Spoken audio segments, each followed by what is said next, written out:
This is CR King News, coming straight live at you. But I don't want to be famous, and it's about to go down. Well, this is your boy CR King News, and today we have Damon Dash giving his perspective on P Diddy Situation. Let's dive right into the video.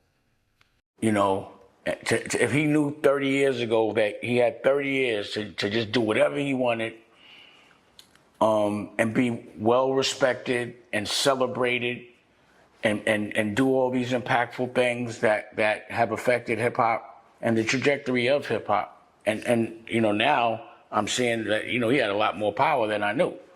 So he was affecting everything. And you know, would he be like, yo, I'll give it all up just so I could just be with my kids every day? And when I saw him at the park with his kids, I was like, yo, that's what I do every day. You know, that's what I walked away from, because the ultimate wealth, I just always wanted a family, you know? And my mom died when I was young. I lost my girl at the time, fairly young. You know, I haven't been in a functional relationship with any of my children's mothers. It's been war before they were born. And all I wanted was just a peaceful life, be able to just pick my son up from school or my child, my daughter, you know, go to all their activities, you know, take them to school, just grow with them, you know, and be with a woman that I love and be peaceful and grow together. You know, all those things was my dream. And the crazy thing is, the only way I was able to get to that dream was to detach from all of that stuff. I would never have gotten the ultimate dream had I stayed around, you know? So I just, you know, I know the kind of guy that he is, and he's used to being a free-spirited individual. And then I start to reflect, like, yo, how did you avoid all that? How did you just know to stay away? You know? And it's just because, like, regardless of whether what he was doing was illegal or not, that will be judged in a court of law. But what we do know was he was doing some loose shit. Like, there were actual freak-off parties, and there were environments and things that were going on that I personally would never, ever, ever do, be around. And I think people know me, and hearing about these things actually happening, people would be like, now I understand why Dame really didn't get along with certain people. And then I'm thinking, yo, this shit was really going on? Like, cause it seems like there's like the general party, and then there's the VIP party where all the elite, so the elite people have to be knowing about what's going on, and they're still there, whether they're participating or not. That's a secret. And it must, that kind of secret, because, you know, like I heard things, but not that crazy.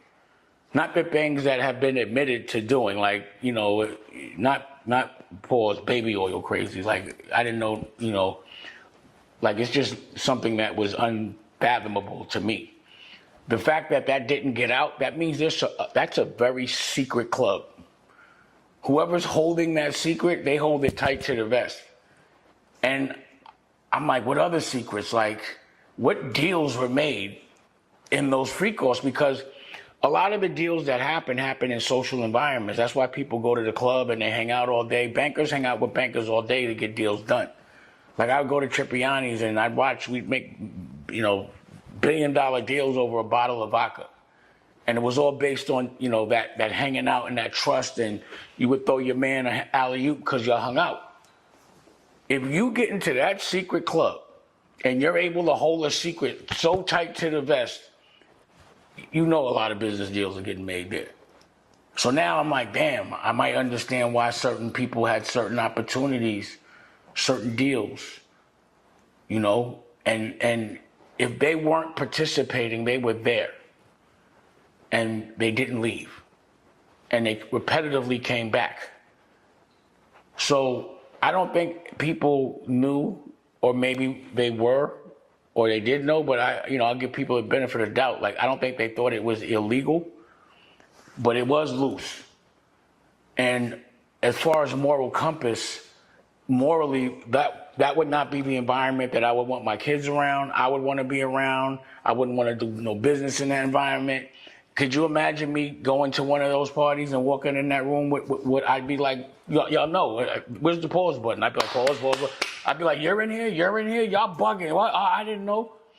That type shit. They know that I'm not tolerant, or, I don't look the other way. I'd be getting out the way. But I might not be so silent. I might not be able to keep that secret of what I saw.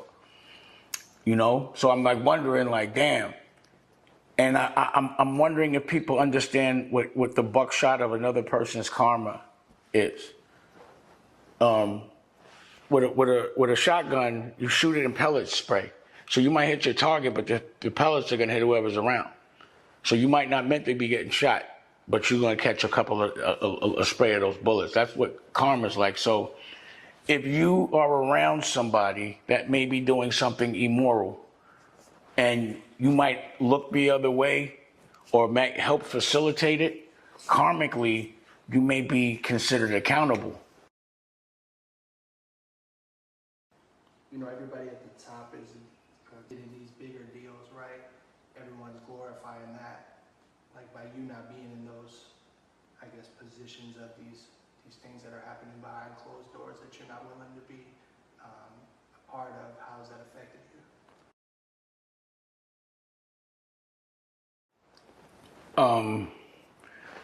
It's made me depend on my family. It's made me focus on the things that really matter, like education, how to really help our culture, raising a child, eating healthy. Like, again, having all the money in the world and not having your freedom, you're broke. Or not having your health, you're broke. And, I was able, and this was always my motto, was to always invest in my woman. The woman that I love is to make her independent, or the ability to be independent of me. That's, to me, the best security a woman can have, is to know that she's there because she wants to be, and that she can walk away at any time because she has enough money, which is what my ex-wife did. But I was able to focus on Raquel, us making a baby, her writing a book, a curriculum. I was able to study with principals. I'm not even going to say teach, because they taught me. They taught us how to be a better parent. And with that information, we got inspired to make a whole network about it. If I was in those rooms doing those things, number one, I wouldn't be around my family. That's number one. Number two, I would be working on different agendas. The agenda of getting paid a lot of money to present images of us and on all verticals, from music to art to everything, of us hurting each other, our dysfunction, us being dependent on them. And that's what was so disturbing about this situation to me, is because people obviously knew this was going on, because it was going on. And the amount of people that have said, I've never seen it, it's like they must have been really programmed to be quiet about it. And that means, I'm telling you, that circle there, that's the circle that, a person like myself with the ideals and the moral fabric that I have, you would be real surprised if I would take any money to do those things. Again, how could the person that invented pause be at one of those parties? I'd be walking around with the button being like, yeah, I'm gonna leave one here. They'd be mad at me. They'd be like, get out of here, Dame, blah, blah, blah, blah. It's not even conceivable that I would tolerate any of that. And people know that about me. So for me, it's made me really depend on the people I love, focus on the things that matter, and it's made it to where I could build a future for my family later. So that's why America Knew was so important, because I needed a platform, because I'm looking at what's going on. So like, I'm just noticing that Steve Stout keeps talking about me in interviews. So that means that there was a conversation, because that's the type of bitch ass nigga that he is. That he'll have a conversation. He had it 20 years ago, unsaid it on Vlad TV. That there was we're actually conspiring to get Damon out the business. And I know he must be like, damn, it's 20 years later, and I still have to talk about how I can minimize Damon or make it look like what he's doing or belittle anything that I'm doing. I don't know, does Steve Stout have children? I don't know. And, you know, he's one of those guys that get a lot of deals. And, you know, he's cut from a completely different cloth than me. Like, Puff himself cracked him in the head with a bottle. He sued Puff. And then a couple of years later, they taking pictures like nothing happened. I mean, I guess that's like taking the bigger... It's just, I'm not cut from that cloth. I'm not going to be all right with somebody cracking me in the head with a bottle. That Keith Murray story where, you know, I got hit in the head with a bottle, that shit happened. Biggs got into a beef with Keith Murray. One day, Biggs called me. He had just got his legend. And he's like, yo, you know this kid Keith Murray? And I'm like, yeah, he's got that beautiful thing in the world. He's new. He's on Job. I think Eric, I forgot his last name, worked at Job, so I knew about him through him. And he was like, man, I think, you know, we had like a little car accident. He got cute. He got slick. Next time I see him, punching him in his face. And I'm like, huh? I said, let me make a call. So I tried to make the call, get it squashed. Bottom line, that day, we go to Maria Davis's club, and he's in there. Me, him, and Jay. Clark Kent's in there. A lot of dudes that be with Jay from Brooklyn. And, you know, Biggs got to him, and he pulled him by his collar and started decking him. So, I start fighting. I'm fighting, and all of a sudden, I get hit in the head with a bottle. And I'm like, oh, shit, I thought I got shot. But when I realized I didn't, I was hot. So they all ran. And I don't know, somebody threw this shit. It wasn't like I got hit in the head. But I ran outside, they ran. They was throwing bottles from up the street. And what really made me mad was like Clark and Trevor, and I forgot who else. They were like looking through the window, and they were throwing the bottles, and a bottle hit the door, and it cut them. So now they cut, and I'm tight because nobody had help. It was just me, Biggs, and Jay fighting, and all these dudes were there. But I was really tight about that shit. And yeah, we went, you know, and again, I was in a different frame of mind back then. But, you know, I went back to Brooklyn and was like, yo, y'all niggas supposed to be tough. Y'all left me, blah, blah, blah. And like a week later, we heard he was going to perform somewhere. And, you know, I got to give it to homie. He pulled up with some real wild Brooklyn niggas, about 10 cars full. And people I knew, like, you be in Brooklyn? And they were wild. And I'm glad we didn't catch up to him, you know? And, you know, I went up in the office and was like, yo, you got to give me some money, you know, like that. Like I need 10 grand or something. I don't even remember how we resolved it. But at the end of the day, I'm still a little like, yo, if a nigga that hit me with the bottle, I don't know if we'd be taking pictures. You know? I definitely wouldn't sue that person. That wasn't what my mind frame was on. And also, the way I met him again is he had lipstick on. They put a wig on him. He was tolerant of it. He was all right with it. He still was working with these people after they humiliated him. So my point is, he doesn't mind being humiliated. He doesn't mind people abusing him, and he'll still be at a table smiling just for the picture. And in that table, the same people that are abusing him, I'm sure, are sending him saying, yo, you got to go say this, that, and the third. My point is, he's making it obvious that there's an agenda to downplay or minimize or compromise or have a different perception for anything that I'm doing. But he's just so, oh, the grail is to be next to Jay. That's your grail, to be next to Jay. That's not my Jay. That wasn't what, to be next to another man will never dictate how great I am. You know? So if there's an agenda for you to talk about me like there was the last 20 years, you're making it obvious. It lets me know you're scared. You pussy. And not about physical war or violence. We already know how that went. I smacked the shit out of you. I'm talking about, again, company for company. Who's doing the most for the culture? So, Steve, you supposed to be this dude? I dare you to drop a television network. And I dare you to drop an album. Let's go, because 50 didn't want that smoke. Being that you want to keep talking about, you got all that money, you raised all that money, you let all these people beat your ass for that money. However you got it, you got it. You should be able to drop a network right now. You should be able to drop a record right now. You should be able to drop a clothing line right now, a book. You should be able to walk into school and teach them how to be better. Where you at? Instead of talking about, oh, he dropped the holy grail. He's not up under Jay. Who was up under? I'm not doing that. That's not the game I play. I got children that look up to me. They could never be like, yo, that dude smacked you. And you still, why did you do that? Why did somebody hit you in the head with a bottle? Why do people keep punking you all the time? And why are you a black man that hates black people? What's wrong with you, man? You know what I've noticed? Is that there's a 30-year run. Like at a certain level.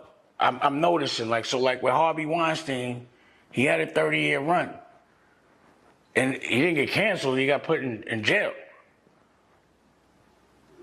And even with Harvey Weinstein, or the Weinsteins, the reason why, before everyone else canceled him, I canceled him, years before, while we were making Paid in Full, was because I was initially at a table with his brother, with my staff, and he was with his staff.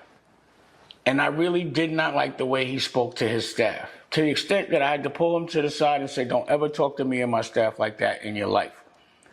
But because of that, it was like, I don't know if I want to work with these people. When I see other people abusing other people, I know that just because they could never do that to me, it don't mean I'm going to still work with them. So if you see abuse, but because it's not happening to you and you can still make money with that person, karmically you may be accountable.